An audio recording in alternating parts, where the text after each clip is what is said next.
Good morning, everyone, and welcome to the SBA's certification webinar. Thank you for joining us this morning.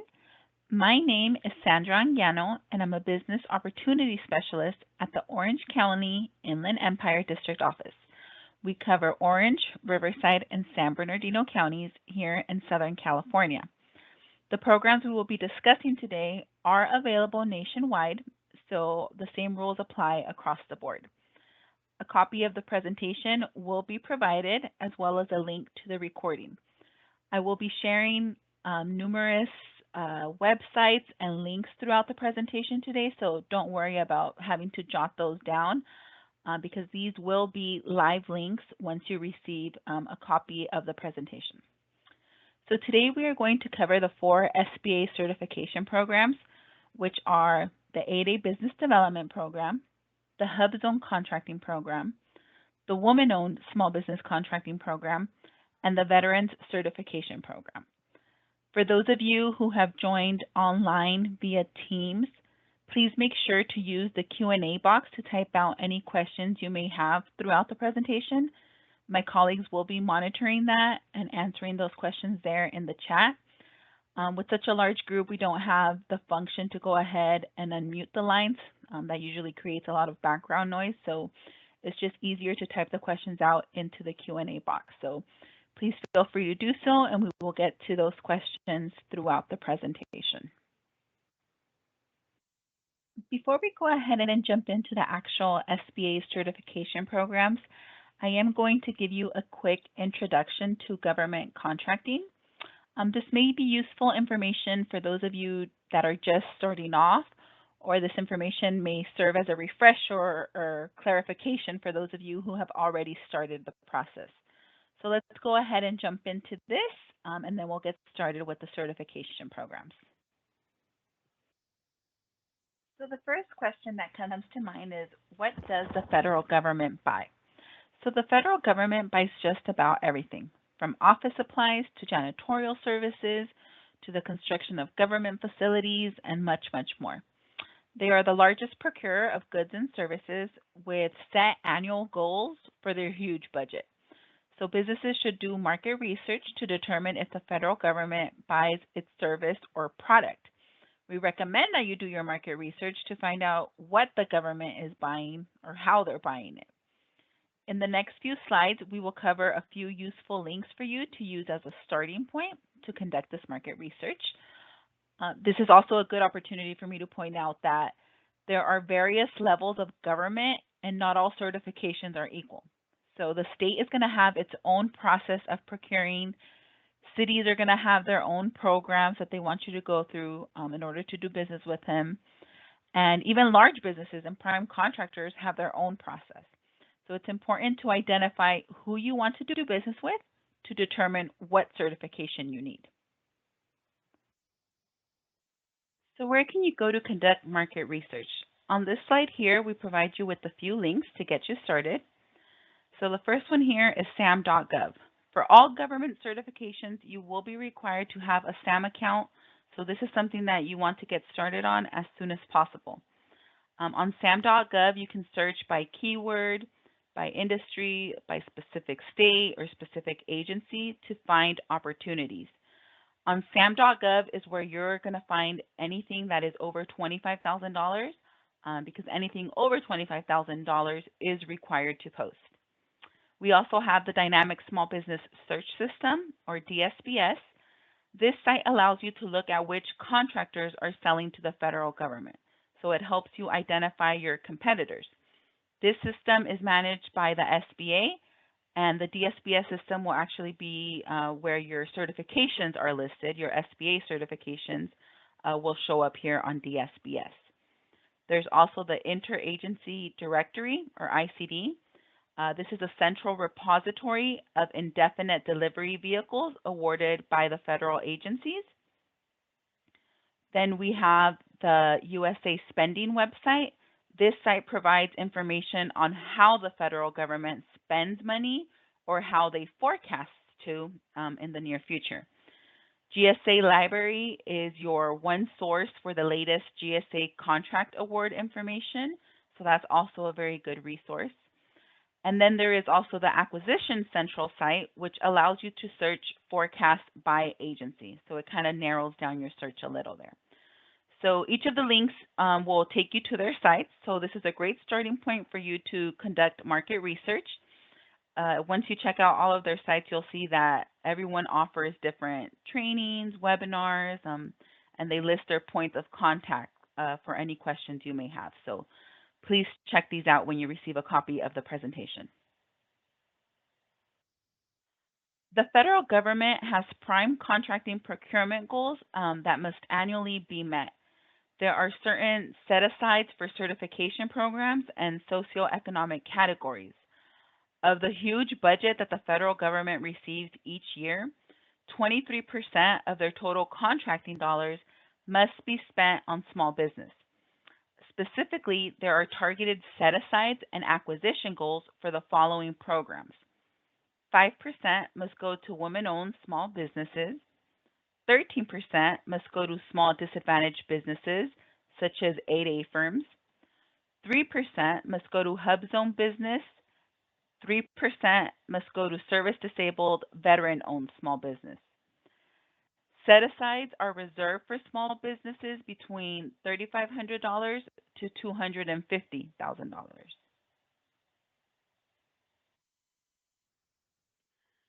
To give you an idea as to how much money or the percentages that are going into these programs, on this slide here, we have a breakdown of those dollar amounts and percentages. So you can see that in FY23, 28% of the total small business dollars, or $178.6 billion, went to small businesses. 13% went to small disadvantaged businesses, or actually that's the current goal as it stands today. For last year, it was 12% for FY23. So that goal was achieved by 12.1%.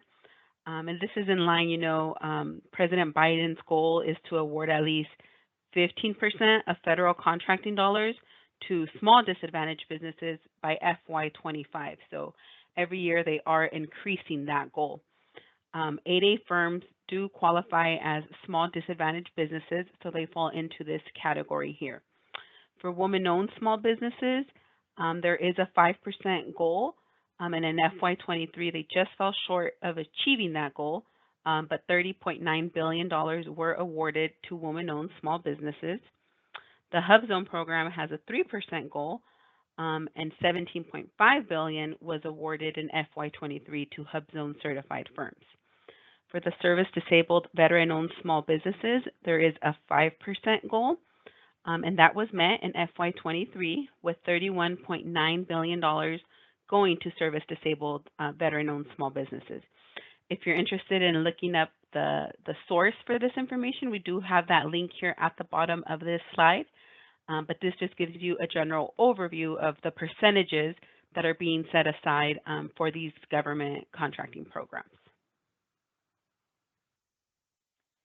In order to be eligible for any of the SBA's certification programs, you must be a small business in accordance with SBA's size standards.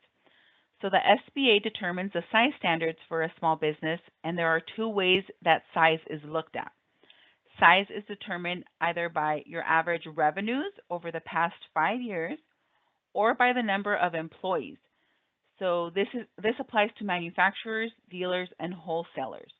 So this is going to depend upon your primary industry code. You will need to determine your primary industry code in order to determine if you fall under the threshold for revenue or number of employees.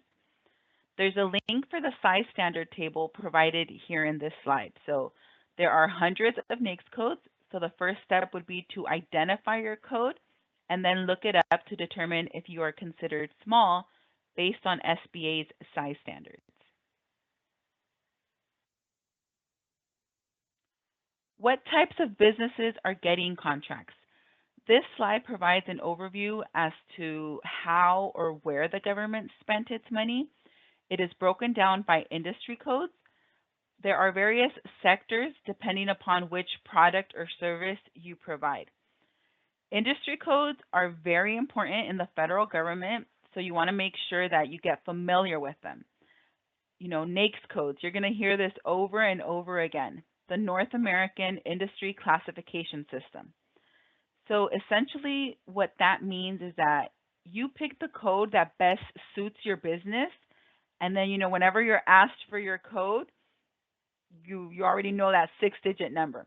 No one is going to come and assign you a NAICS code. You alone must identify your industry code. So these NAICS codes are used to track what the federal government is buying. So you're going to have this number listed on your SAM profile to demonstrate that you can provide a specific product or service. So as long as you have a business, you must have a business activity code.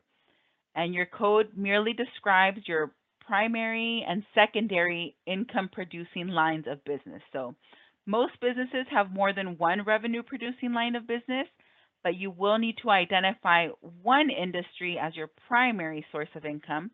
But you can have more than one industry listed on your profile. As long as you can provide that service and have the appropriate licenses, you can list those codes on your profile as well. As you start working with the federal government, you may want to look for opportunities as a subcontractor. Typically primes or large businesses are the ones that get those bigger contracts, and they have subs working under them. So if you aren't at the level to perform on your own as a prime contractor, you would want to subcontract. It is a great opportunity for your small business to gain capacity and experience.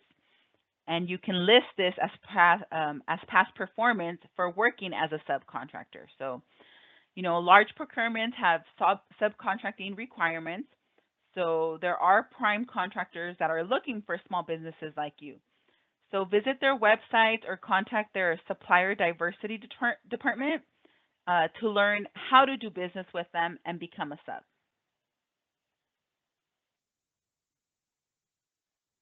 As you start digging into contracting, you will discover that there are many tiers. And here on this side, we have a few tips that we offer for starting to work with federal agencies.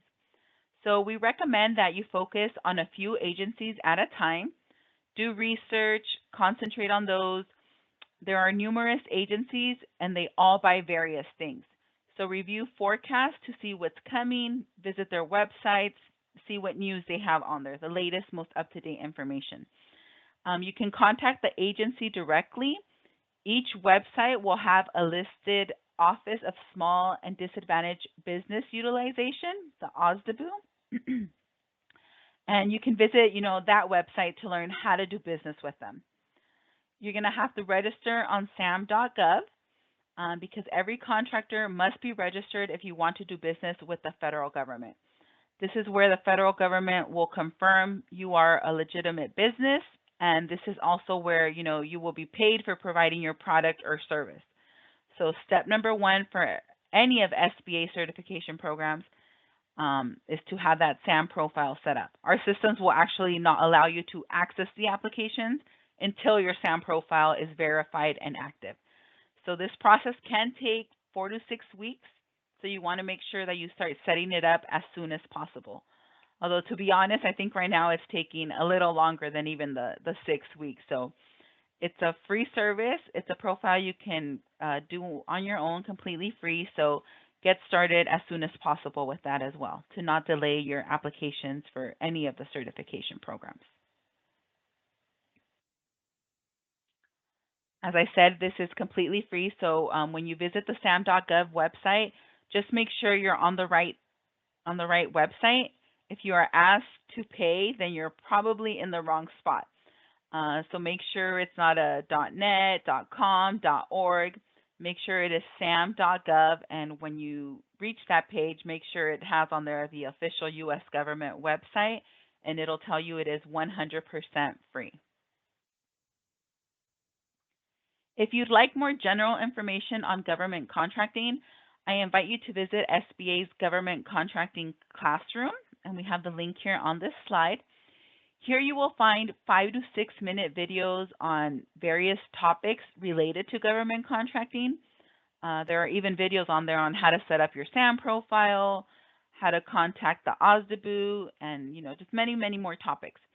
So I recommend you check it out if you have no knowledge yet, if this is your first dive into federal contracting. Um, this website is also completely free, and you can play the videos as many times as you'd like.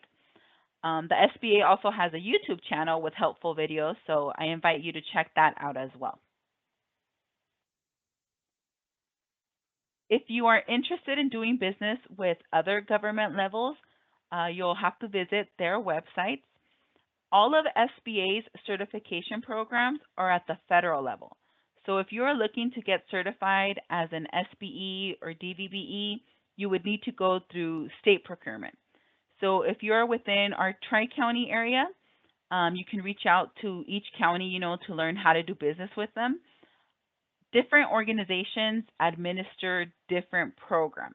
So their process is, completely different from the SBA application. So make sure you know who you want to do business with, what certification you want, so you are in the right spot for that application.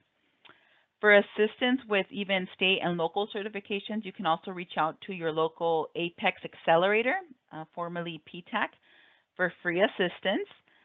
This resource partner is funded by DoD, Department of Defense, and they can assist small businesses with procurement. So check them out.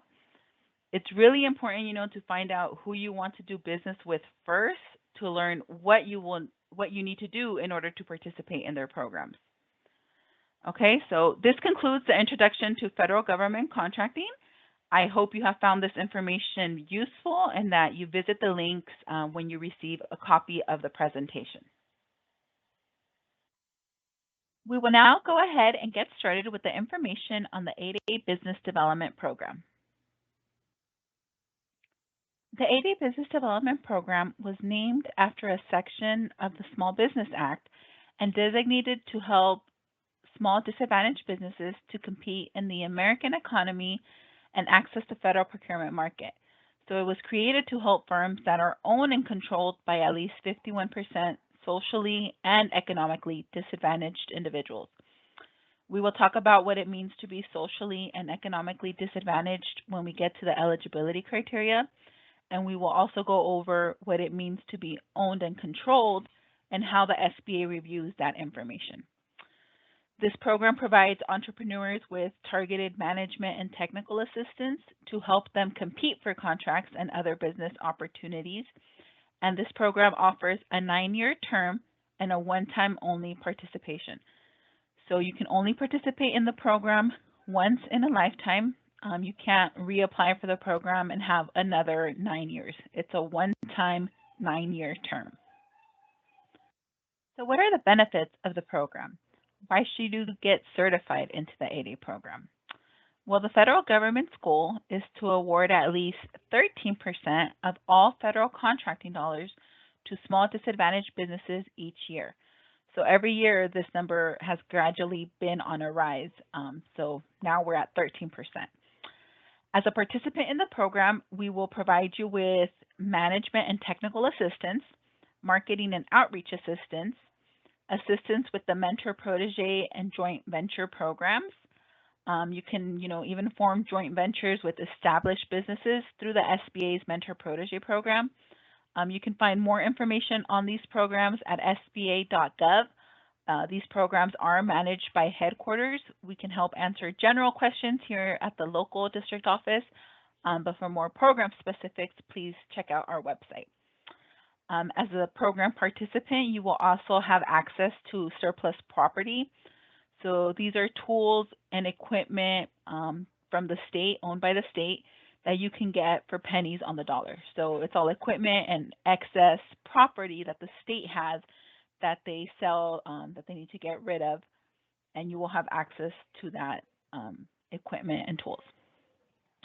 The biggest draw to the program, of course, is the contract set-asides and the sole source award opportunities. So these set-asides can be for up to $4.5 million for goods and services and up to $7 million for manufacturing. As a small business, you can also participate in SBA's 7J Management and Technical Assistance Program. There are various courses and trainings that are available for you at no cost, so you want to make sure you check those out and take advantage of that as well.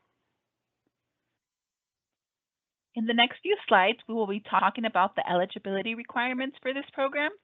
So each category that you see listed here on this slide is something that you're going to be asked to provide information for in order to determine your eligibility. So we will talk about ownership, control, U.S. citizens, small business size standards, potential for success, good character, social disadvantage, and economic disadvantage. On the right here in the red text is the reference for the Code of Federal Regulations, the citing as to where you can find it, in case you're interested in looking up all the legal terms that constitute this program. At the bottom here, we do have a note that you must be in business for at least 2 years before applying for this program, and I'll explain why that rule exists later on as we discuss the eligibility criteria. Okay, so first let's talk about ownership.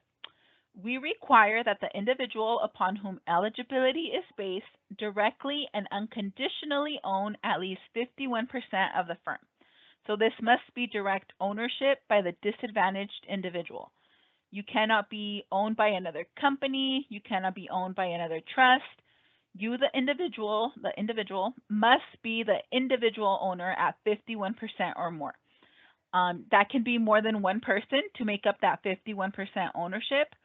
But just keep in mind that if you have more than one owner, each individual will need to meet every eligibility criteria to be a participant in this program.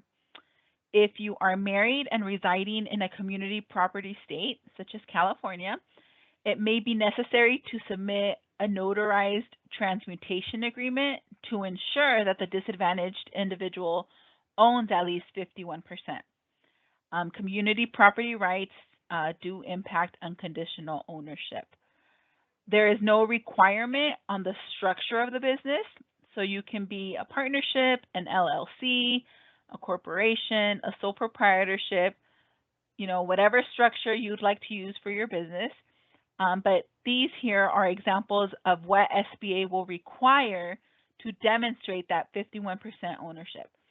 So we're going to ask for things like stock certificates and ledgers, your IRS 1040 schedule, Schedule C, if you're a single member LLC, or Schedule E, whatever is applicable to the structure of your business.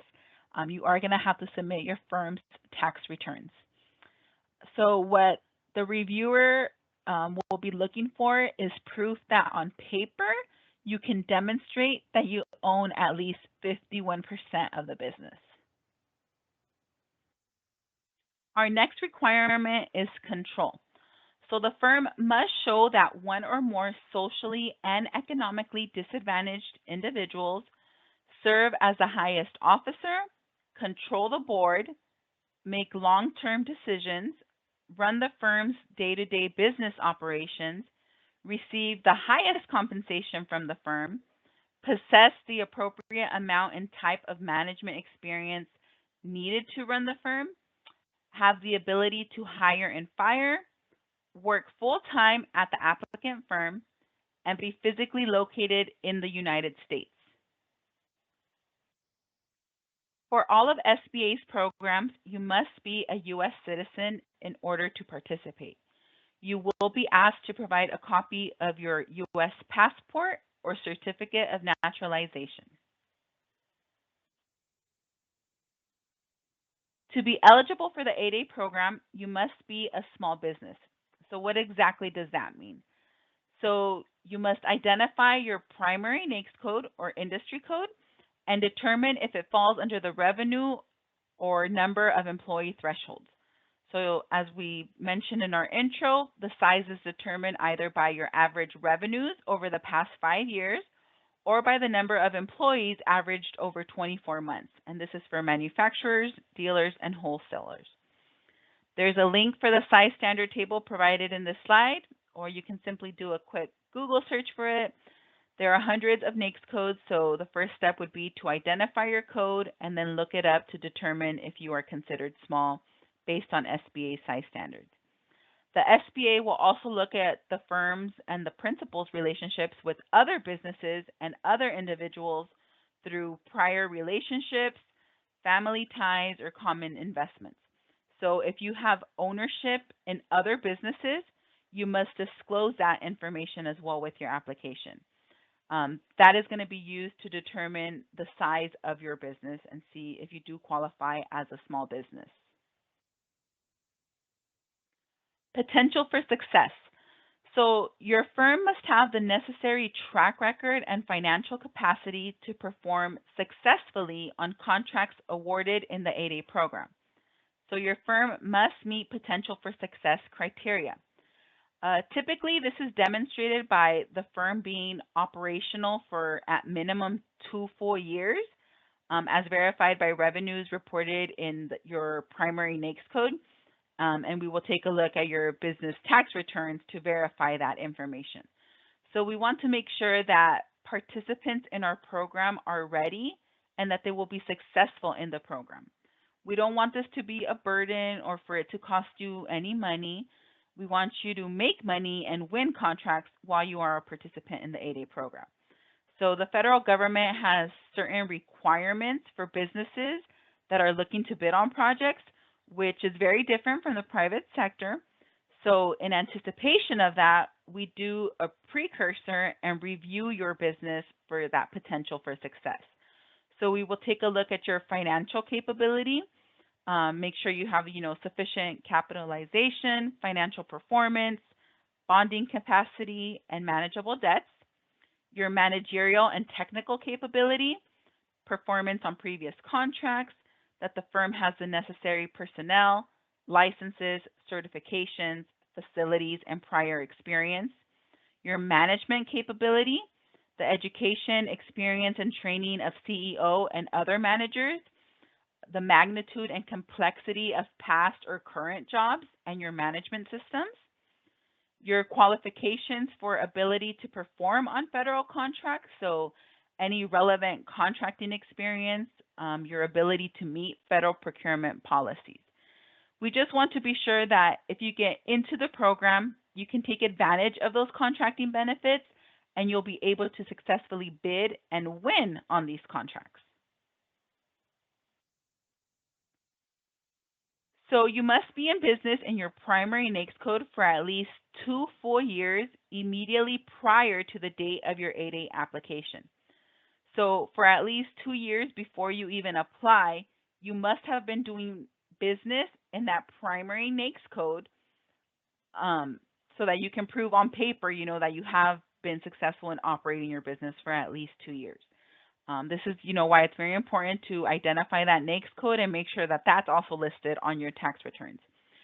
Sometimes businesses transition from doing one thing to another. It could be in a related industry, it could not. So what we are looking for is proof, like on paper, that you have been doing work in the same NAICS code for at least 2 years. So you're going to have to provide proof that you have generated revenue. Now, if the business has not generated revenues for the preceding 2 years, if you don't have tax returns to prove that, you can request the 2-year waiver. So you can request this if you switch to a different industry, maybe you switch NAICS codes and you can't demonstrate that you have been doing business in that specific NAICS code that you're applying for. You can request a waiver, but there are a few conditions that have to be met in order for this waiver to be granted.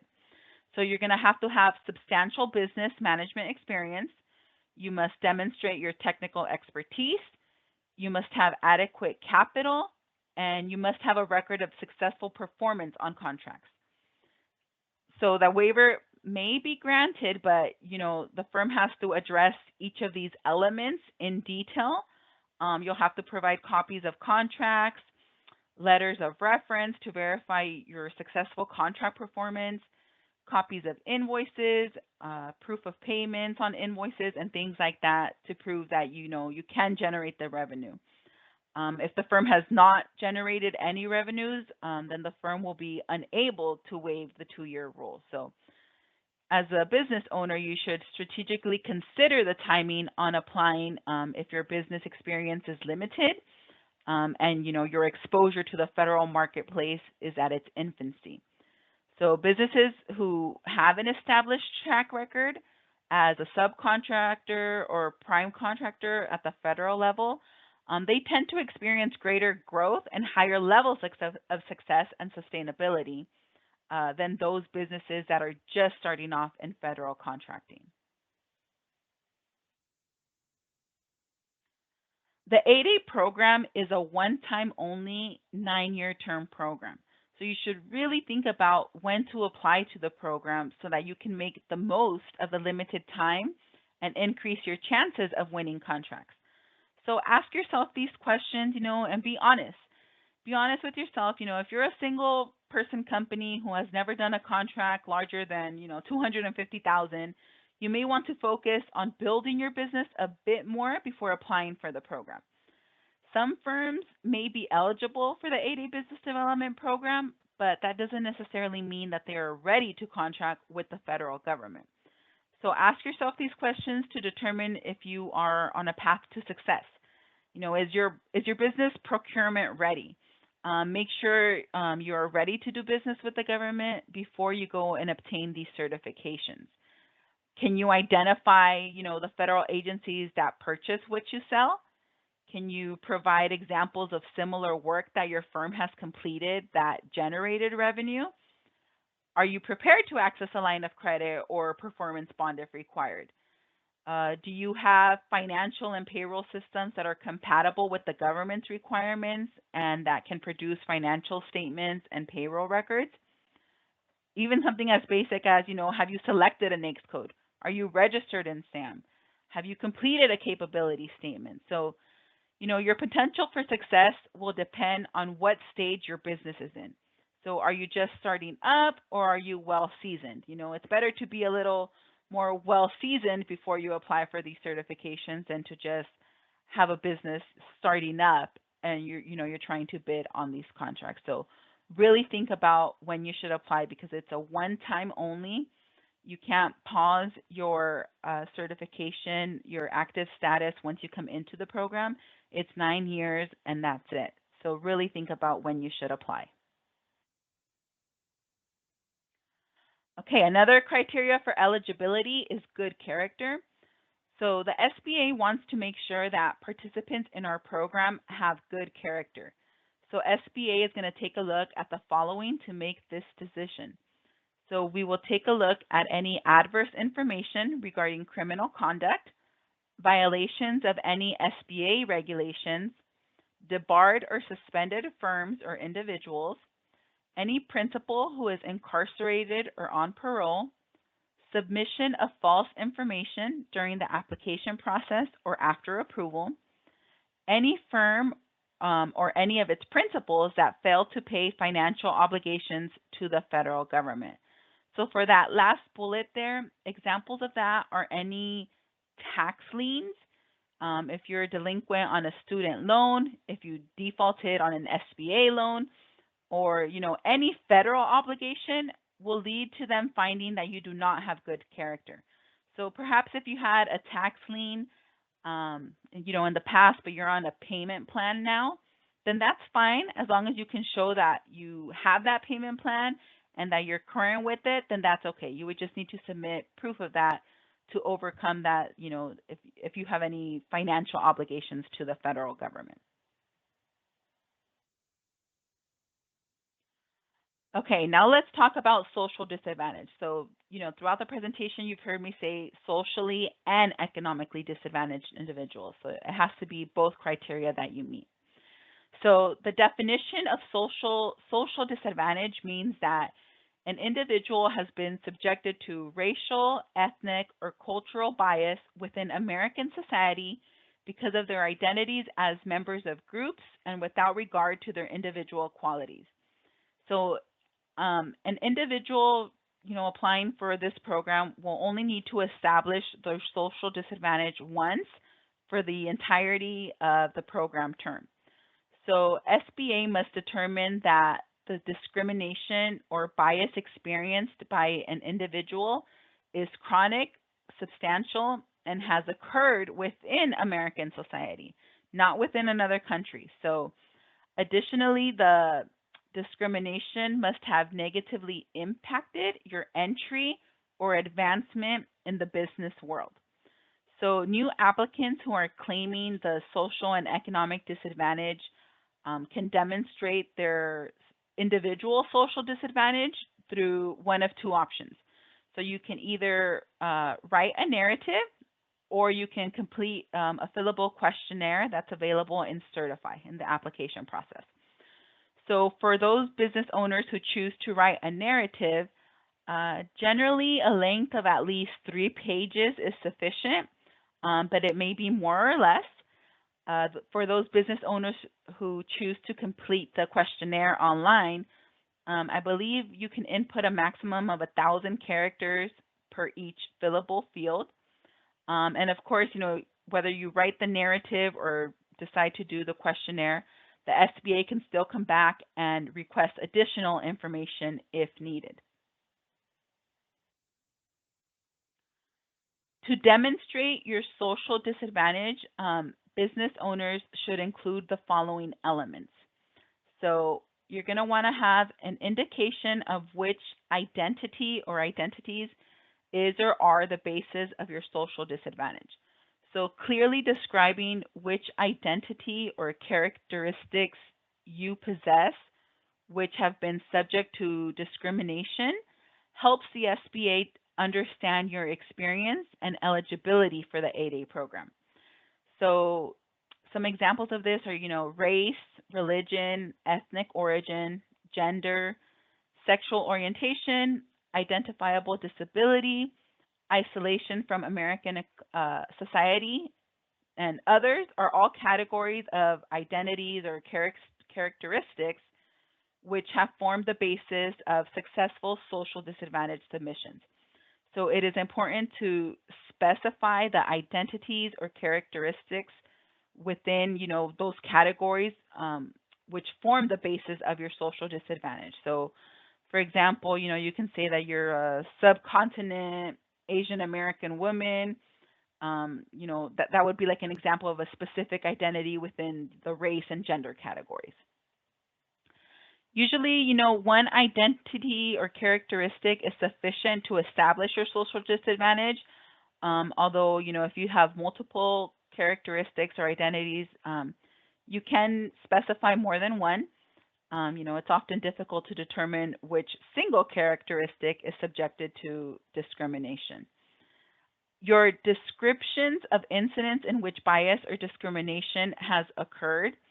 An individual should typically provide 2 incidents of bias to establish chronic and substantial social disadvantage. So one incident may be enough to establish your social disadvantage if it is pervasive or recurring. So the SBA, recommends limiting yourself to 2 examples just to avoid unnecessary delays during the review process. Experiences should be related to education, employment, and business history. This can include, current or previously owned companies. Here we have, let me see, I have some examples that are included for you. If you visit that guide for writing the social disadvantage narrative, which we have linked on this slide. So in education, the SBA considers factors such as, denial of equal access to institutions of higher education, exclusion from social and professional association with students or teachers, denial of education honors rightfully earned, and social patterns or pressures which discourage the individual from pursuing a professional or business education. In employment, SBA considers factors such as unequal treatment in hiring, promotions and other aspects of professional advancement, pay and fringe benefits, or other terms and conditions of employment. So things like that. For business history, the SBA considers factors such as unequal access to credit or capital. So like I said, check out that guide that we have linked here, the guide for writing the social disadvantage narrative, and that'll give you some more examples as to what to include. But, just make sure you indicate which identity or identities are the basis of your social disadvantage and be ready to have, the description of the incidents in which the bias or discrimination has occurred. For each incident, you will be asked to describe, who, what, where, why, when, and how. In the guide, you'll see that incidents are more readable if they provide information in the following order as they are listed here. So when, where, who, what, why, how. So you're going to want to explain, when the discriminatory conduct occurred. You can give exact dates if that's available. That is preferred, but it's not necessary, as long as the incident provides a specific time period. The discrimination can be from any period of your life. It doesn't necessarily mean you have to be experiencing, current discrimination to qualify. The where, explain where the discriminatory conduct occurred. The incident must have occurred in American society. Who, explain who committed the discriminatory action. So this could include an individual, a group of individuals, or an institution.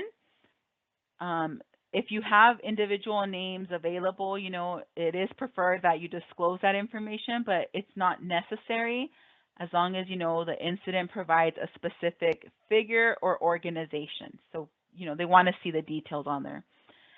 What, explain the discriminatory conduct. Why, explain the reason or reasons that the conduct was more likely motivated by bias or discrimination than other non-discriminatory reasons. Without additional facts, a mere assertion that the action was the result of bias or discrimination is, will not be enough to support a claim of social disadvantage. How, explain how each instance of discriminatory conduct impacted your entry into or advancement in the business world. So offensive comments or conduct, that while that's reprehensible, it's not going to necessarily support a claim of social disadvantage if there is no negative impact associated with the incident. So just be as clear as possible when you're writing that narrative or when you're, filling out that questionnaire on certify.gov to make sure that all of these who, what, where, why, when, how are addressed, that you explain everything in detail. Okay, a socially disadvantaged individual must also be economically disadvantaged. So to be a participant in the program, you must be both socially and economically. It's not one or the other. You have to have both. So if it's more than one applicant, then all applicants must meet the criteria as well. In order to be economically disadvantaged, SBA reviews the individual's personal net worth, which must be less than $850,000 after we exclude all legitimate retirement accounts and any equity in the primary residence and the applicant firm. We also review the individual's total asset level, which may not exceed $6.5 million, with the only allowed exclusion being legitimate retirement accounts. And the individual's average 3-year income may not exceed $400,000. So because California is a community property state, we will also look at your spouse's assets as well. So we're going to split everything 50-50. Whatever you claim to own on your own, 50% goes to your spouse and 50% will go on your personal financial statement for purposes of determining your adjusted net worth. So your salary and your income are going to be verified through tax returns. If you are interested in calculating this for yourself before you apply for the program, you can look up SBA Form 413. It's on our website, or you can do a simple Google search for it. So this form will help you list out your assets. So maybe if there is something you didn't think about that we would ask about, this form will help you, line by line calculate what your adjusted net worth would be. So those are the eligibility requirements for the 8A program. During the application process, you will be asked questions in all of these sections. So just make sure that you are honest and forthcoming when you complete the application. These are specific questions that are asked on the application and a big part of the eligibility criteria for the program. If you don't disclose information and the SBA discovers it, it's going to create more issues for your application. So just, be honest and forthcoming with it. It's better to disclose it and not have the SBA come back and ask for more information and, make it seem like you were trying to hide it. So even if you had like a small ticket, you should answer yes, to avoid additional questioning. Sometimes you don't even have to be arrested or go to jail for it to appear on your record. So even an infraction could appear on your record.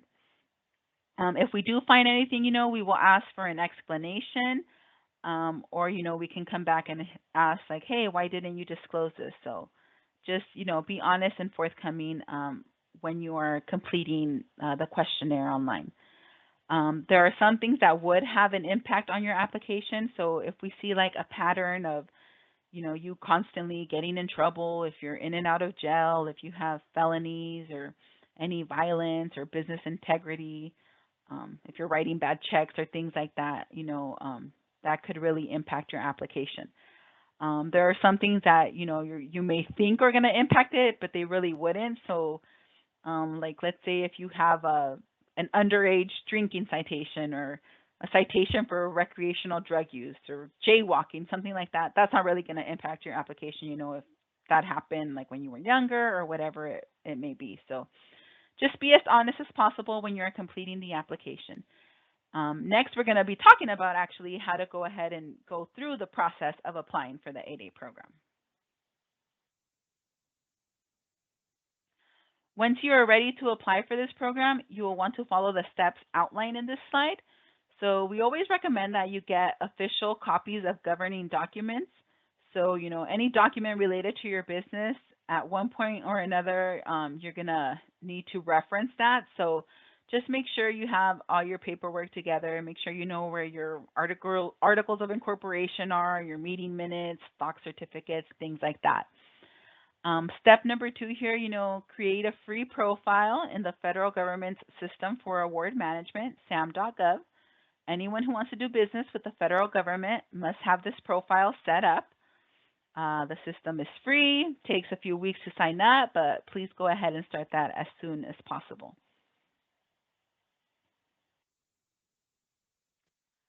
The application, step 3 of the application process is to start the free application on SBA's website, which is certify.sba.gov. Before you can access the application, you will need to have your SAM profile set up. So Certify will let you, start a profile, but they will need to verify your UEI and SAM profile before letting you proceed to the actual application. Applications for the 8A Business Development Program are processed in about 90 days. So, just have your documents ready in case anything is missing or the reviewer needs further clarification. Just provide as much information as possible, respond to the reviewer. They'll contact you via email or through the Certify system itself through messages in there. They will send you a letter listing each deficiency or areas that require more information. So it's very clear, the information they need to go through with your application, to continue reviewing your application. Your application is processed by analysts in one of 2 8A processing centers. So it'll either go to San Francisco or Philadelphia, and you'll be notified if your application was approved or not. If you're accepted into the program, your profile in DSBS and SAM will show, your approval date and exit date for the program, because it's just the 9-year term, and that'll show on those websites. Maintain your eligibility and certification in the 8A program. Once you're in the program, you have to maintain, your eligibility and certification. So you're going to be responsible for maintaining your continued eligibility in the program. So on an annual basis, you will need to certify that you continue to meet, the requirements for the program. So you'll have an annual review, and you'll submit, information to your assigned business opportunity specialist, and they'll contact you about that once you are in the program. So, yeah, that concludes the application portion of it. If your application is returned to you and you plan to resubmit, you may attend a focused training session put on by headquarters. They address common application errors. So if you submit your application and it gets returned to you, you can attend one of these sessions so that your firm can jump the line and your application will be moved to the front of the line once you resubmit. So in order to receive this benefit, you will need to complete the survey that's going to be sent to you with your initial training invite. So you do that and submit it to the program office, respond to their email, and then they'll be able to, move you forward in the line.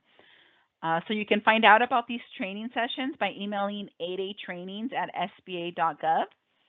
There are also a number of resources available to you on SBA's website, as well as a dedicated email box for general information. If you have any technical questions when completing the application, please reach out to the Certified Help Desk. Locally, we can answer general questions about the 8A program, but we have no say when it comes to your actual application. So I do recommend you reach out to one of our resource partners, SBDC or SCORE, Women's Business Centers, to review your application before you submit it, just to make sure everything is in order and it doesn't delay your application processing. You can also visit the Certified Knowledge Base for all tools, frequently asked questions, and program information for the 8A Business Development Program. So this concludes the information on the 8A program. If you have any more questions, please feel free to enter them into the Q&A box. We have been answering those as we've gone through the presentation, but if anything else has come to mind, please feel free to go ahead and enter it there. As you see here on the bottom of the slide, our headquarters office also does host monthly conference calls. So if you're interested in, speaking to somebody, they have these on the third Wednesday of each month from 2 to 3 p.m. Eastern Time, and you have the number and the conference ID there for you to join. We will now be discussing the HUBZone program. We will go over the eligibility criteria, applying for this program, and maintaining the certification. So what exactly is a HUBZone? So a HUBZone is a historically underutilized business zone. So this program was designed to help small firms in certain communities gain access to federal contract opportunities. HUBZone areas are typically areas of low, median household incomes or high unemployment or both of those situations. We will talk about how you identify these zones in the following slides. The HUBZone program certifies the eligibility of businesses in disadvantaged communities to compete for federal set-aside contracts, offering employment and growth opportunities where they're most needed for positive economic impact. Okay, so let's talk about key program benefits. So the government has a mandate of awarding 3% of all prime contract dollars to HUBZone certified firms. In FY23, the federal government spent $17.5 billion on HUBZone contracts. At any given time, there are about 5,000 small firms that are certified into the HUBZone program. There are contract set-asides and sole source opportunities for firms certified into the HUBZone program. And HUBZone firms also receive a 10% price evaluation preference applied to full and open competition. So what does that mean? So if you are certified as HUBZone and you bid on a project that is open to competition, then you get a 10% price evaluation preference applied to the contract when you're being compared to a large business. So if solely based on price and you and a large business have the same pricing, they will apply that 10% price evaluation preference, meaning that they're going to add 10% to that large business to their bid so that your bid would be considered lower. So this is the only program, the only federal program that applies this benefit outside of set-asides. Generally, your benefit is for your certification only, but this program allows you to use it on full and open competition as well. So where are these hub zones? Across the country, there are more than 22,000 communities that are designated as hub zones. So there are 7 different designations, and the 7 categories are census tract, county, Indian land, disaster area, a BRAC area, which is a base realignment and closure, redesignated or transitional areas, and the governor's designated areas.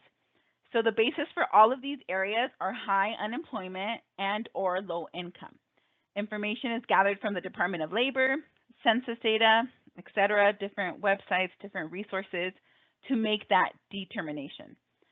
The HUBZone maps are updated every 5 years as opposed to annually. In the past, they were updated on an annual basis, but now they've decided to go ahead and update the maps for qualified areas every 5 years. So this 5-year redesignation provides small businesses with the ability to plan and invest in their HUBZone communities without fear that their designation may change from one year to the next.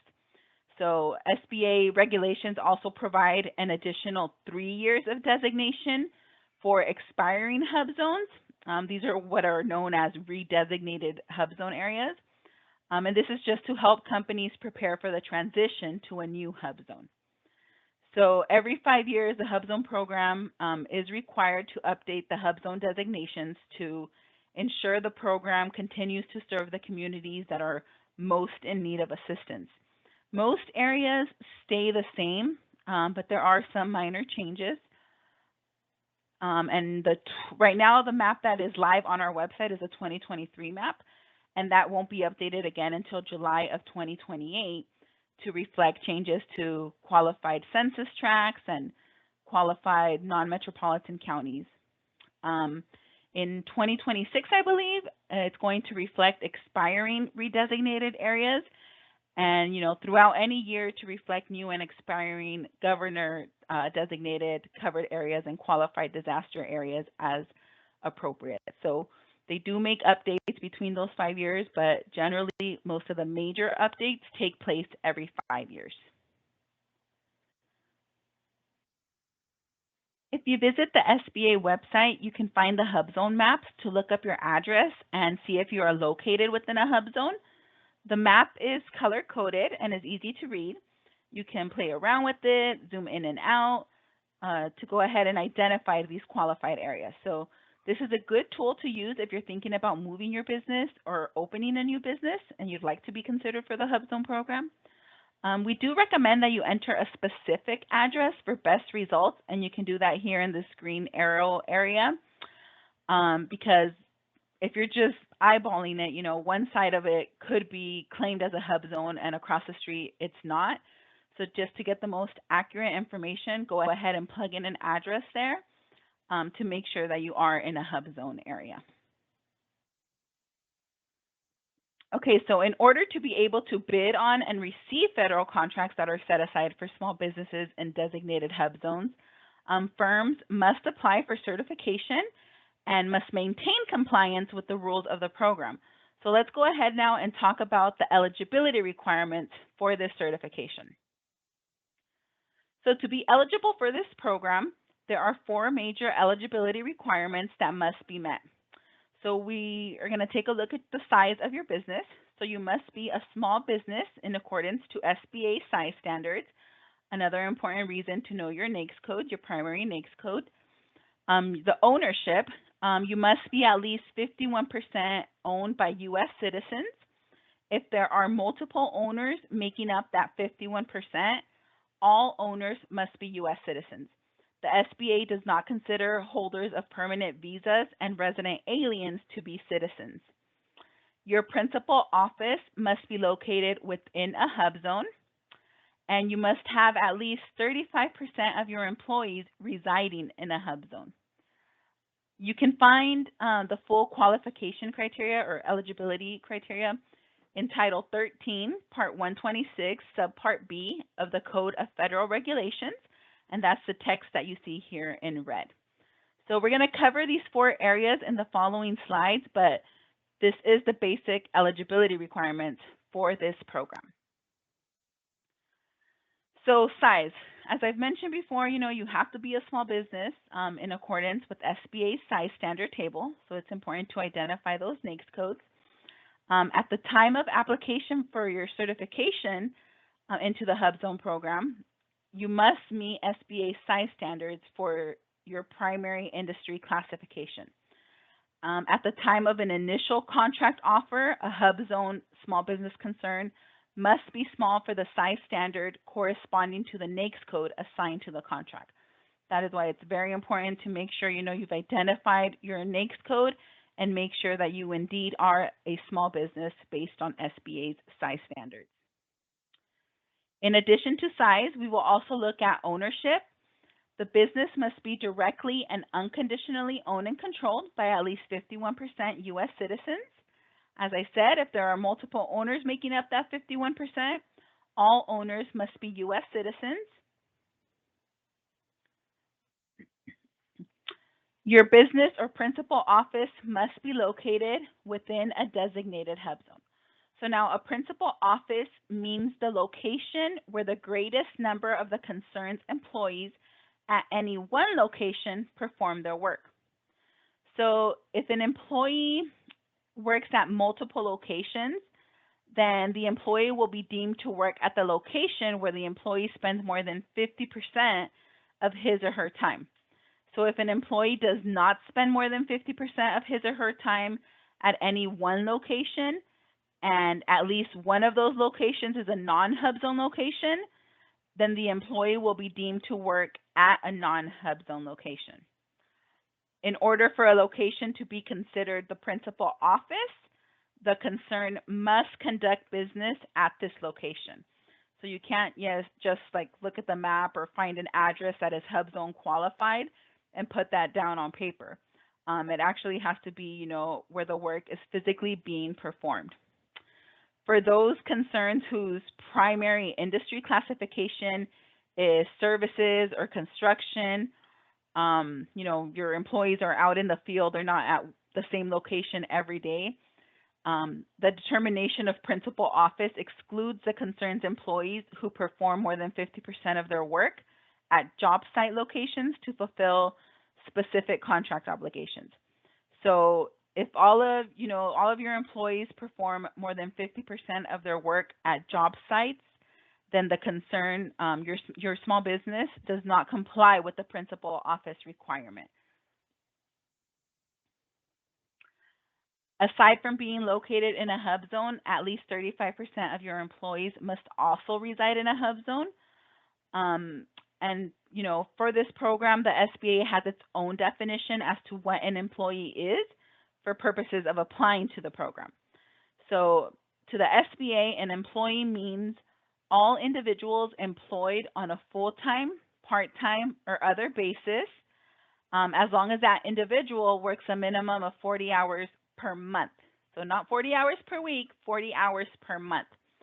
So this can include employees obtained from a temporary employee agency, from a leasing concern, or through a union agreement. Volunteers are not considered employees, and you cannot count them as part of the 35% requirement. Now, SBA also has its own definition for reside. So the SBA defines reside to live in a primary residence at a place for at least 180 days, or as a currently registered voter and with intent to live there indefinitely. So if you have, an employee that is in a HUBZone area, but they're pretty new to the area, they haven't been there too long, they just moved, if they've been at their new address for like 30, 60 days, and they can demonstrate their intent by updating their ID or driver's license, and then you would submit a copy of that with your application to make sure that you meet that requirement. When you are calculating these percentages, when determining the percentage of employees that reside in a HUBZone, if the percentage results in a fraction, you can go ahead and round up to the nearest whole number. Figuring out the residency or your principal office location, that may be a little tricky. So if you have a specific scenario that you're unsure how to count your employees and whether or not they qualify, feel free to reach out to us, and we can go through your scenario and see if you do meet that criteria or not. Okay, before you can participate in the HUBZone program, you must be certified by SBA. So we do recommend that you review on our website the top tips for HUBZone certification tip sheet. You can take a look at that, and then now we're going to talk about the steps that you have to take in order to get HUBZone certified. On our website, you can also find information about the program and eligibility guidelines in the SBA's latest frequently asked questions. So if you go to sba.gov, that'll also be listed there as well. Okay, so step number 1 of the application process is to make sure you have a SAM account set up. This is why it is so important to have that profile set up as soon as possible for any of SBA's certification programs. Once your SAM profile is set up, you will need to visit SBA Connect, which the website is connect.sba.gov, in order for you to request access to the HUBZone application portal. So if you have a SAM profile already set up, you do not need to sign up for a new account in SBA Connect. You may use the same login info as SAM. So those two websites are connected. So we do have an instructional video for you to request access to the HUBZone portal. You can fast forward to about minute 2:15, I believe it is, of the video for instructions. The beginning of the video is just going to, talk about setting up a new account. But if you already have SAM registered, you can just skip ahead to see how you request the application portal for the HUBZone program. Once you have gained access to the HUBZone portal, you're ready to begin the application. So just, follow the prompts in the HUBZone section. Step number 4 would be, to check your email for time-sensitive instructions. Make sure, you're also checking your spam folder, as messages, sometimes end up there. You will need to electronically verify your application within 2 business days after you've submitted it through SBA Connect. During step number 5, you will need to submit the requested supporting documentation to support your application. So you will receive an email confirmation. They'll tell you have about 3 business days to complete this step. And in the next slide, I will share with you the type of documentation that will be needed. So just please note that your submission cannot be assigned for eligibility review until all required documents are submitted. So be prepared to respond for additional information as soon as you hit submit on that application. Failure to do so may result in a decline or withdrawal of your application. And once your application is approved, you're going to want to check that your status was updated in SAM and DSBS.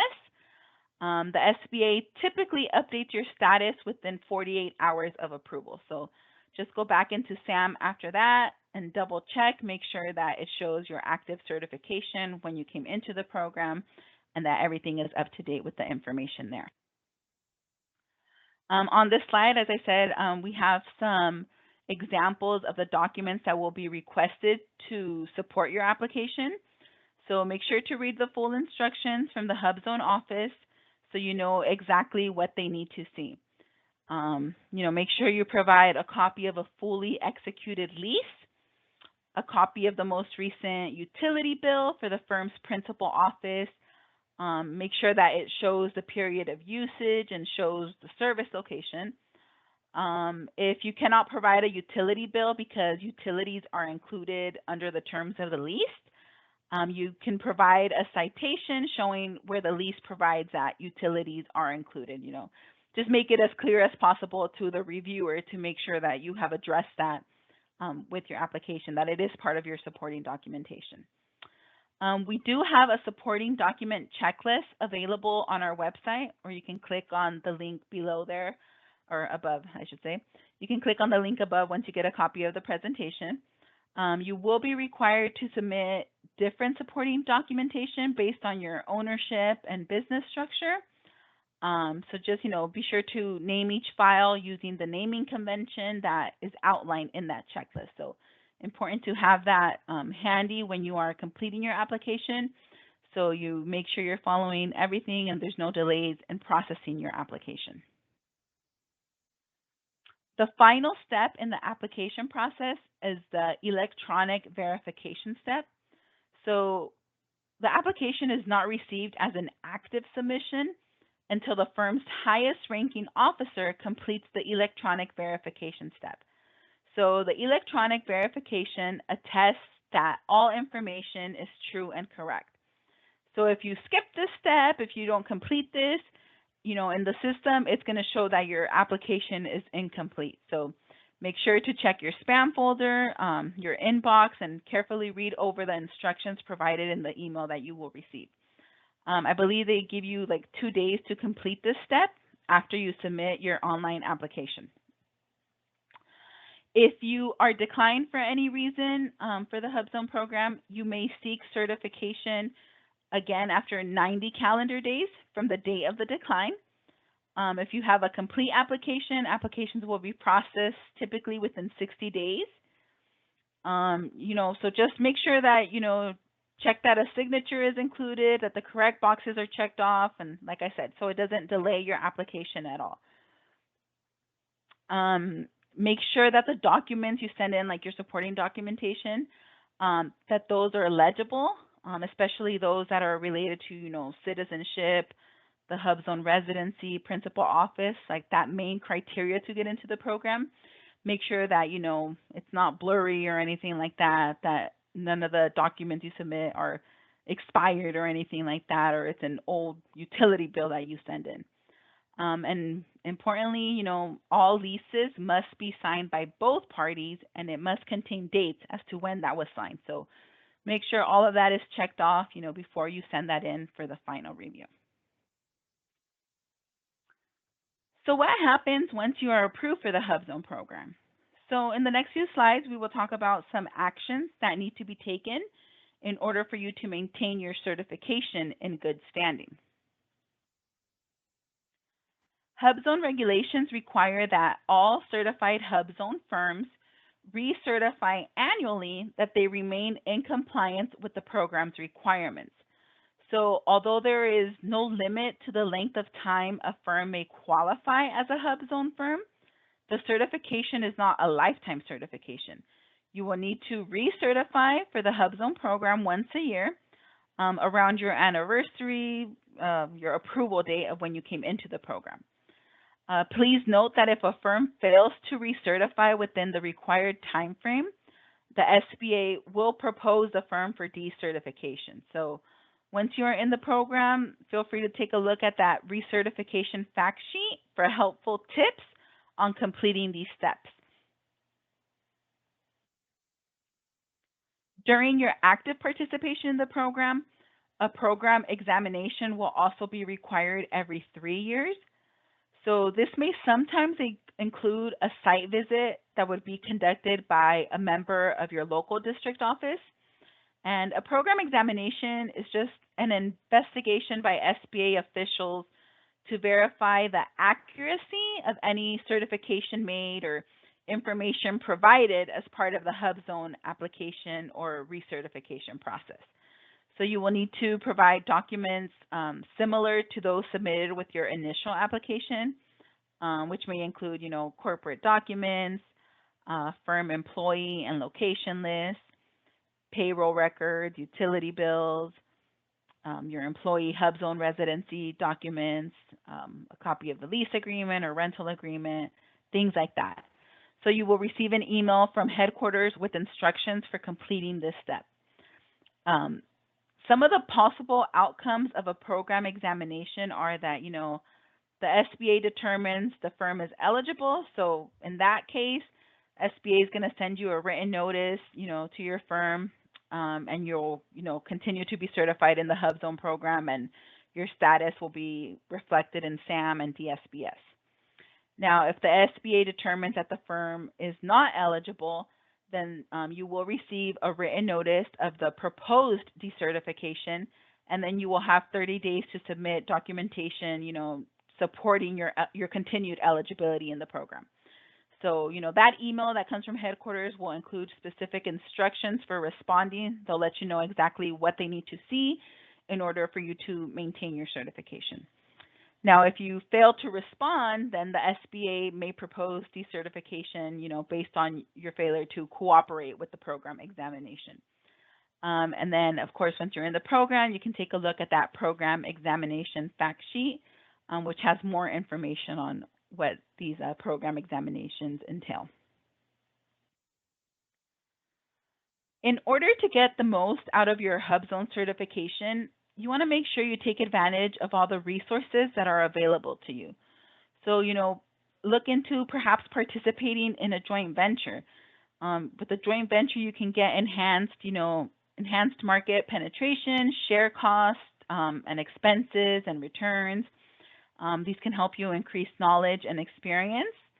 You can also utilize the Mentor Protege program. This can help you enhance your firm's capabilities. It can, help me establish business plan goals and improve your ability to compete for contracts. You can also get access to other certification programs. So, gain access to further contracting opportunities by combining the HUBZone certification with other certification types.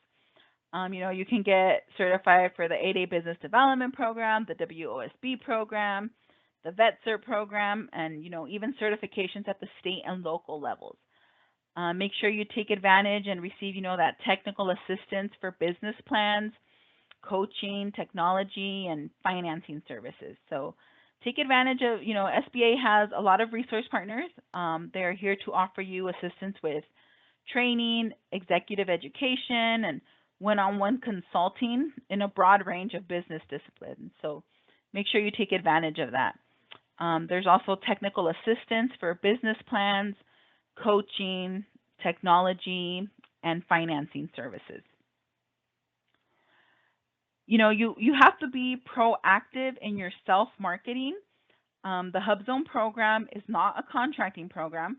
The program requires significant commitment on the part of the business, to market its products or services in order to succeed in the program. So focus on areas in your niche market and prioritize, identify federal buyers, get to know them, identify the agency contracting procedures and those who make buying decisions, and make contacts through small business events and network your business in order to really get the most out of your HUBZone certification.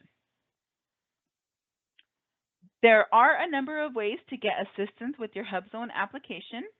I would like to mention that the HUBZone program is managed out of DC.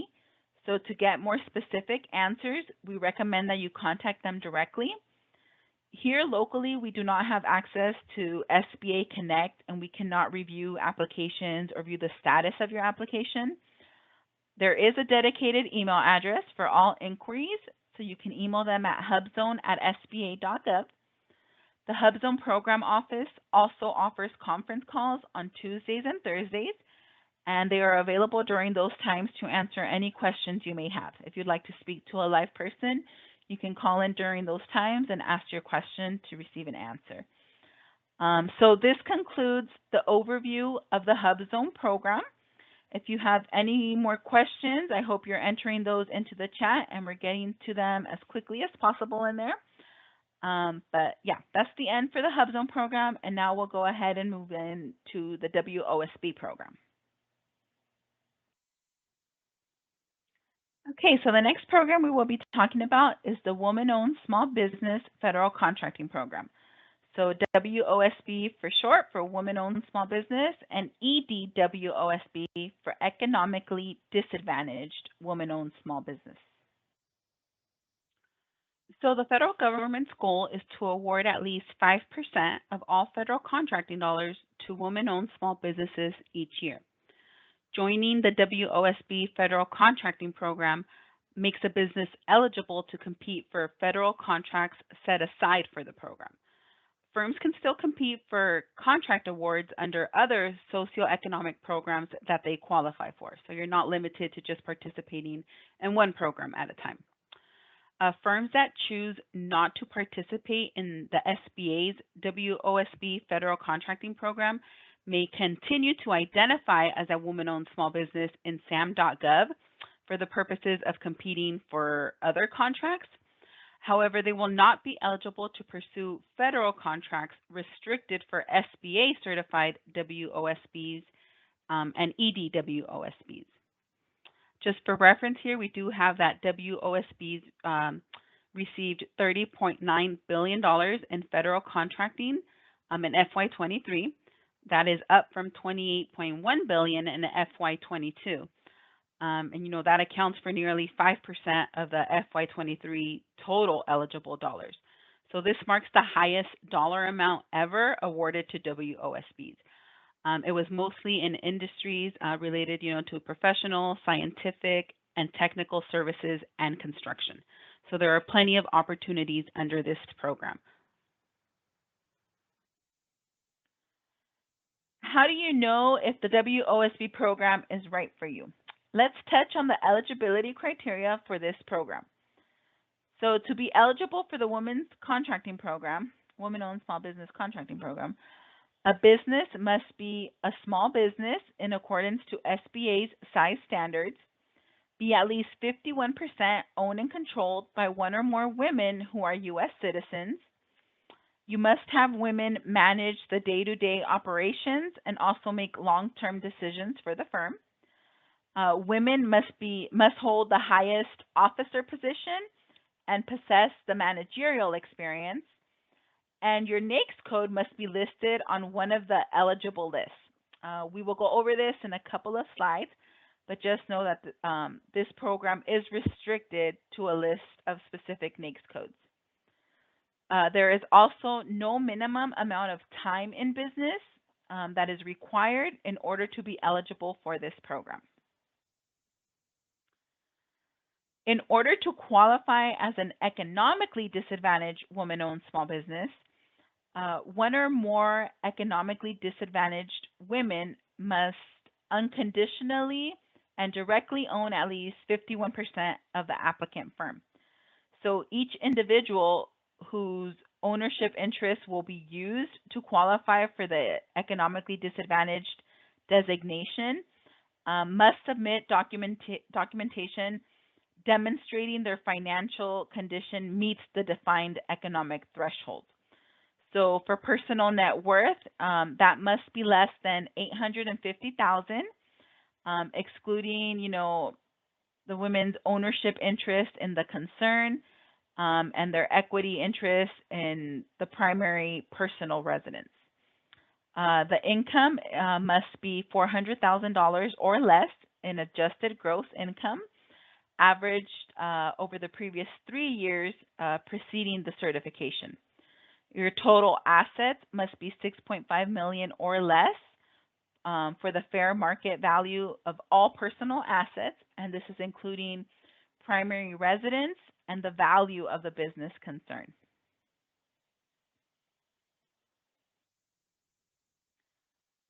In order to demonstrate eligibility for program participation, all applicants must provide proof of U.S. citizenship, regardless as to which certification you're applying for. If you're just going for the woman-owned small business or economically disadvantaged, you will need to provide proof of U.S. citizenship. Depending on your business structure, you will also be asked to provide additional documentation. If you're an LLC, you will need to provide things, such as the articles of organization, operating agreements.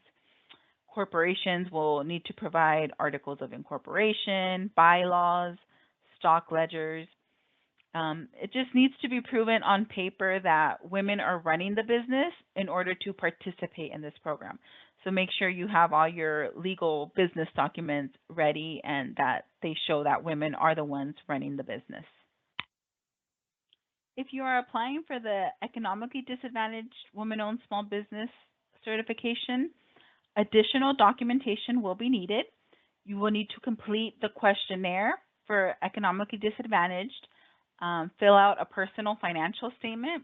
That's that SBA Form 413 we mentioned earlier. You must submit a completed and signed IRS Form 4506T so that we may confirm your revenue and earnings, as well as copies of your 2 most recent personal tax returns, including W-2 forms, and any other additional information to confirm your eligibility.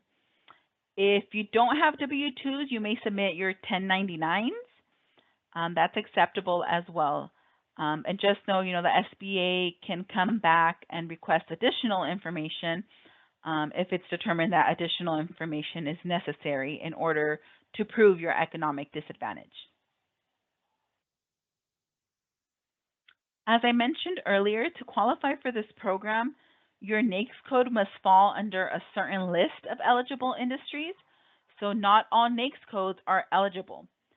So these contracts for WOSB and EDWOSB are for specific industries where women-owned small businesses are underrepresented. So the SBA maintains a list of those eligible industries and their NAICS codes. So that's, another important reason to make sure you know your NAICS code, and make sure that your NAICS code appears on the list before you apply for this program. You can click on the link above for a full list of eligible industries. If your NAICS code is not on either list, then there are no contract opportunities for you under this program. There are about 733 eligible industries.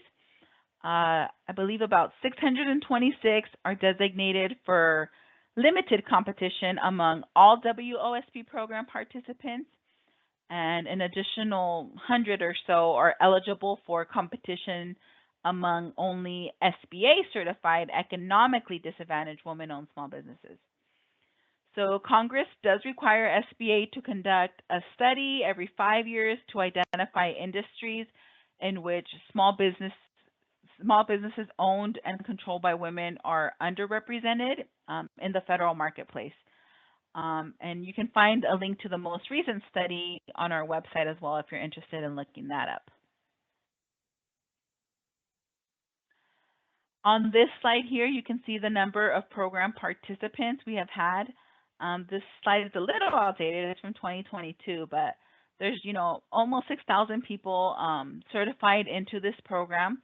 And we have a list of the top NAICS codes for the WOSB on the left and EDWOSB on the right. So you can kind of see which sectors, which industries are getting most of these contracts that are set aside for women-owned small businesses. Once you are ready to apply for this program, you will need to follow the steps outlined on this slide. So first and foremost, register your business in SAM.gov. The System for Award Management is a registration system that's owned by GSA and located at SAM.gov. So this is, where companies represent their eligibility for federal contracts. And in order to begin the process of certifying as a WOSB or EDWOSB, you must first establish a user account on the SAM site. After you have submitted your information, your account must be approved in SAM in order to apply and certify for the WOSB certification. It does take a while to register in SAM, so make sure you do that as soon as possible. You're going to submit your actual application for this program at wosb.certify.sba.gov and just follow the prompts there to complete the application. Certify does pull information from SAM. That's why it's so important to have your SAM profile set up first.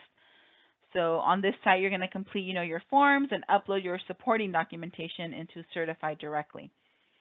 I do encourage you to take a look at the WOSB/EDWOSB Quick Start Guide that's available on our website in order to view the tasks, and I think they even have screenshots of step-by-step, how to complete this application. So this guide covers, how to create your account, how to claim your business in the system, and, gives you prompts as to how to fill out the actual application and certify. Once your application is approved, the SBA will update your status in SAM and DSBS. So it'll show when you came into the program, the date you were certified, and if you just hold a WOSB or EDWOSB certifications. The application process for the WOSB program is completely free. There is not a fee to apply for this program. However, if you would rather go through a third-party certifier, please note that there are only 4 approved organizations by the SBA. So these are the El Paso Hispanic Chamber of Commerce, the National Women Business Owners Corporation, U.S. Women's Chamber of Commerce, and the Women's Business Enterprise National Council. So you can reach out to them to find out about their certification process and any associated costs. The only benefit of going through a third-party certifier is that you will have access to member-exclusive events hosted by these organizations. But, if you want to save some money, this is totally something you could do for free on your own or with the assistance of one of our resource partners, the SBDC, SCORE, Women's Business Centers. They can do this for free as well. So up to you if you want to sign up for one of these organizations or if you want to try doing it on your own. If you are a participant in one of SBA's other certification programs, such as, the 8A Business Development Program, the SBA will take that existing certification as proof of your eligibility for the WOSB program. So this will help cut down the application process and the paperwork that needs to be submitted in the WOSB portal. So if you are a current 8A participant and meet the eligibility criteria for the WOSB program, you may apply for the program and submit minimal documentation. So if you're already in the program, you would just provide, a copy of your most recent annual review letter. If you just came into the program, you would provide a copy of your acceptance letter into the program. And just upload that into the WOSB portal, and you wouldn't have to add all that supporting documentation. Our analysts do have access to view participants' 8A information and certify, and they can confirm your eligibility that way. The SBA also allows participation from firms certified by the U.S. Department of Veterans Affairs Center for Verification and Evaluations, CVE for short, provided they meet all eligibility requirements. So firms must provide their CVE certificate and supporting documentation through the certified website. If you are seeking the EDWOSB designation, then you would still need to include all that financial information, the SBA Form 413, the questionnaire, the tax returns, the W-2s. But that's only if you're also applying for the EDWOSB, not for the WOSB. The certified application process is going to be a lot easier for you if you gather your documents, before you start the actual application. We do have a number of checklists available which identify the documents that applicants will be required to submit in the application process. So be sure to, take a look at those. Once you're on our website, you can navigate to the Prepare page and review the documents that will be required when you apply. It's going to provide you links for each program, which directs you to the preparation checklist of that program. You can also, scroll down, I think, and navigate to the checklists that are there. So just make sure you gather the necessary documents. Your documents should be saved as individual PDF files. You shouldn't include a zipped file, a folder. And just make sure you use the proper naming convention for your files. I do believe there is a size limit on the files. They have to be 25 megabytes or less, I believe.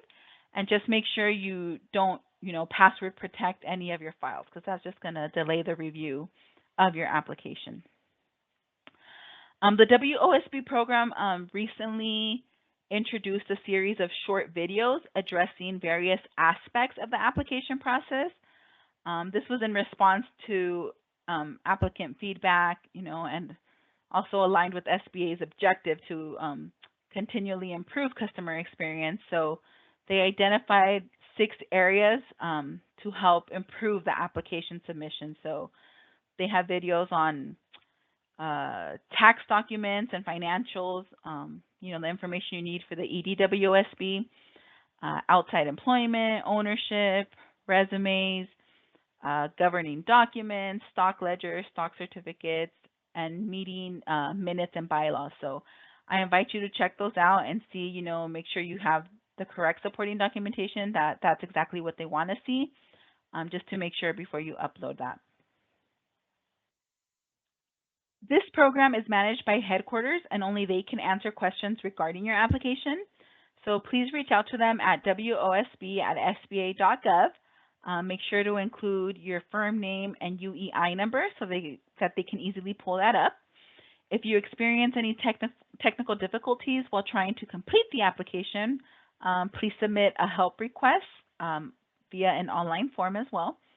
If you are interested in signing up for training directly from our program office, please send them an email to WOSBtraining@SBA.gov so they can provide you with their schedule. And then just please note that processing time is currently taking over 180 days. The WOSB program office is backlogged, and they ask that you be patient. Once your application has been deemed complete, you will receive a notification indicating that your application has reached the processing stage. So the SBA has 90 days from the beginning of the processing stage to render a determination, but just keep in mind that due to their current backlog, the processing time may take a little longer. So this concludes our presentation on the WOSB contracting program. And if you have any questions, please feel free to type them into our Q&A box, and we will be sure to get to those. Our final presentation for today will be on the Veteran Small Business Certification, or VetCert for short. So every year, the federal government awards a portion of contracting dollars specifically to businesses owned by veterans. Also, small businesses owned by veterans may be eligible to purchase surplus property from the federal government, which we will discuss in the next few slides. First, let's talk about the benefits of certification for the VetCert program. So the federal government aims to award at least 3% of all federal contracting dollars to small disadvantaged veteran-owned small businesses each year. Competition is limited for certain federal contract opportunities to businesses that participate in the Service-Disabled Veteran-Owned Small Business Program. Joining the Service-Disabled Veteran-Owned Small Business Program makes your business eligible to compete for the program's set-aside and sole source contracts. Service-disabled veteran-owned small businesses may self-certify their status to compete for set-aside contracts at most federal agencies. However, the VA does not recognize the Service-Disabled Veteran-Owned Small Business self-certification. So self-certified Service-Disabled Veteran-Owned Small Businesses must now apply for the SBA certification. This came into effect just January of this year, and you're going to need SBA certification in order to be able to compete for set-aside contracts within the federal government. Certified veteran-owned small businesses have additional opportunities to pursue sole source and set-aside contracts at the Department of Veterans Affairs under the VA's VetCert Program. You can also compete for contracts under other qualifying socioeconomic programs. If you were previously certified through the VA, you will need to take action in the new VetCert portal that's now handled through SBA. There is additional guidance on a grace period or an extension for existing participants, so I invite you to check out our website for the latest information on that. And if you need any assistance with this, please feel free to reach out to our office so we can walk you through that process as well. To apply for certification with SBA as a veteran-owned small business or a service-disabled veteran-owned small business, a firm must meet the following requirements. You must be considered a small business as defined by the size standard corresponding to any NAICS code listed in the business's SAM profile. Have no less than 51% of the business owned and controlled by one or more veterans. For certification as a service-disabled veteran-owned small business, you must have no less than 51% of the business owned and controlled by one or more veterans rated as service disabled by the VA. For those veterans who are permanently and totally disabled and unable to manage the daily business operations of their business may still qualify if their spouse or appointed permanent caregiver is assisting in that management. Once you have determined your eligibility for this program, you will want to make sure that you are also registered in SAM.gov. You cannot move forward with the application process if you are not registered in SAM.gov. As I've mentioned throughout our presentation today, setting up that SAM profile does take a few weeks, so you will want to get started on that as soon as possible. A list of required documentation is available on sba.gov/VetCert. You can find a PDF file there for preparing for SBA Veteran Small Business Certification. As a participant in the VetCert program, you may wish to also join the Surplus Personal Property Program. So veteran-owned small businesses can access federally owned personal property that is no longer in use through the General Services Administration's Federal Surplus Personal Property Donation Program. So this program, is overseen by GSA, and they're in charge of, the donations of federal personal property. They manage that GSA access.gov website. They allocate property to the state for donation, and they review state agency for surplus property operations. So anything that gets donated in any state, GSA oversees that, and you would have access to that surplus property for purchase and for use in your normal business activities. Veteran-owned small businesses may get federal surplus property from the state agency for surplus property in the state where the property will be primarily located and used. You will have to agree to all of these terms and conditions listed here on this slide. So you must agree in writing that your veteran-owned small business is located and operated within the state, is unconditionally owned and controlled by one or more eligible veterans, service-disabled veterans, or surviving spouses, that you have registered and you are certified or in certified status in SBA's VetCert Program database, will use the property in the normal conduct of its business activities. Personal or non-business use is strictly prohibited, that you will not sell, transfer, loan, or lease, or otherwise dispose of the property during the period of restriction unless you have received express written authorization from SASP, GSA, and SBA. You will get permission from the donating SASP before permanently removing the property from the state. You will use the property as intended within 1 year of receipt. You will maintain your veteran-owned small business eligibility with the SBA and SASP for the duration of the applicable federal period of restriction for donated property. And you will give the SBA, GSA, and/or SASP access to inspect the property and all pertinent records. So if you're interested in participating in this program, you can contact the SASP in the state where your veteran-owned small business is headquartered for more details on the program requirements and eligibility. To get the most up-to-date information on this program, I encourage you to visit the SBA's website. This program is also managed out of headquarters, and we do not have access to your application here in the field. So for program-specific questions, please reach out to vetcert@sba.gov. For more general questions, you can reach out to your local district office or one of our resource partners. If you rather speak to someone, there is a dedicated call center that can assist, and the number is listed here on this slide. The call center is available Monday through Friday from 8 a.m. to 6 p.m. Eastern Time.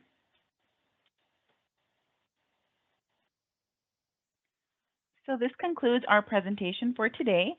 Thank you for joining us. I hope you have found the information helpful and that you are ready to go ahead and apply for our programs. As I mentioned at the beginning of the presentation, you will receive a copy with live links. So we will be sending that out within the next 24 to 48 hours. But for now, I will leave you with my email address. Should you have any follow-up questions that you wish to discuss with me, you can go ahead and email me. But thank you so much for your time this morning, and I do hope that you enjoy the rest of your day.